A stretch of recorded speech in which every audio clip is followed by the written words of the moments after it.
I've been making tortas ahogadas and selling those for almost 25 years next year, because I started doing this in Mexico. And I never get tired about having one. Mm-hmm. This is the only sandwich we sell because that's how special it is. What? Another sandwich show? My name is Jorge Rojo, and I'm from Guadalajara, Mexico, living now in San Antonio. My restaurant is Rojo Pork and Bread, and we are focused on the Torta Ahogada, which is a sandwich from my hometown, Guadalajara. Well, the Torta Ahogada, it's a sandwich filled with pork carnitas, refried beans, drenched in tomato sauce. But you can add hot sauce as well. And of course, lime. We Mexicans love to add lime to everything. This is really, really regional dish. This bread is like an old-fashioned hard-crusted bread, type of a sourdough bread. The hard crust make it ideal for being drenched, so that way it does not become soggy. You can have a bite and it's moist and juicy, but at the same time is crispy and crunchy. Well, this kind of bread, it's supposed to arrive to Guadalajara in the 19th century after the French intervention, made at the beginning by a French soldier called Camille Birote. And from there, generation after generation, this kind of bread has been a tradition in Guadalajara. So that's the reason you can only find this kind of sandwich in Guadalajara, in Mexico. This is not a kind of Mexican dish that you can find in Mexico City or Monterrey or any other city. A friend or someone arrives from another part of Mexico to visit Guadalajara. This is what they are looking for, a torta ahogada. The refried beans are added just to make it more like moist inside. You're not gonna add mayonnaise or ketchup or mustard to the carnitas, because that's gonna change the flavor completely. So, and the traditional way down there in Guadalajara is to add the refried beans, which are the pork butt, which is like lean protein.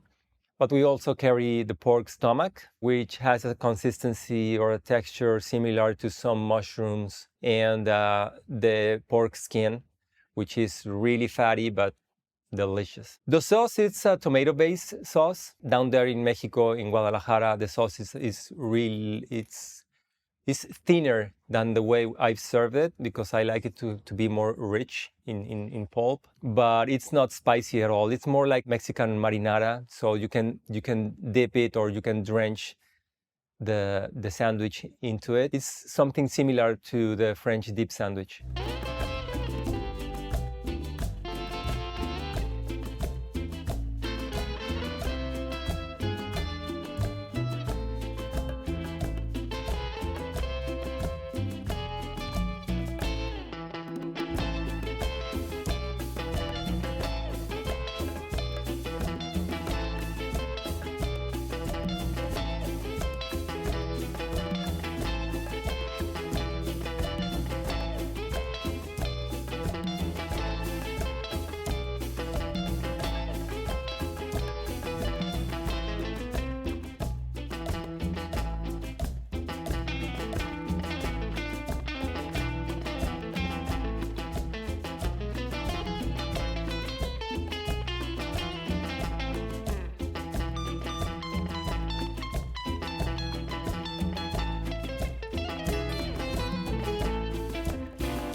To accompany the sandwich, I garnish that with pickled onions, lime, shredded cabbage, and radish.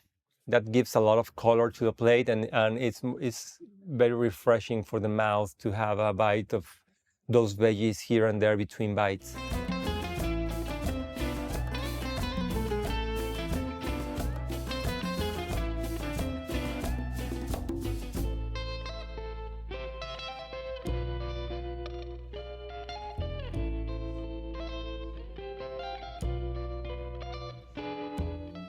The hot sauce we use for the torta ahogada is made with chile de árbol, so it's really, really, really spicy. Well, we add lime because in Mexico we love to salivate, so we add lime and acid into everything. Every good taco had to have Well, I'm salivating already, I can talk.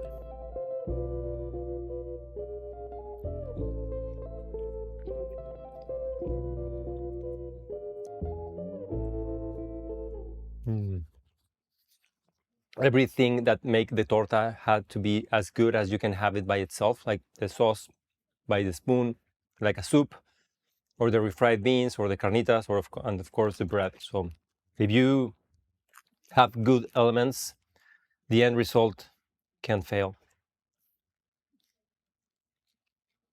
Sometimes I like it the way I have it, but sometimes I'm just craving for the bread and the carnitas inside, nothing else.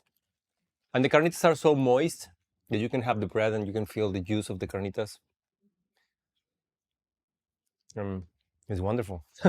Behind me, it's a painting I'm making. This is a clay figure from I think the 10th century AC from Veracruz. So I'm painting this for the restaurant. I like to switch the paintings here and there at the restaurant. And that's my hobby for painting. I sell them often.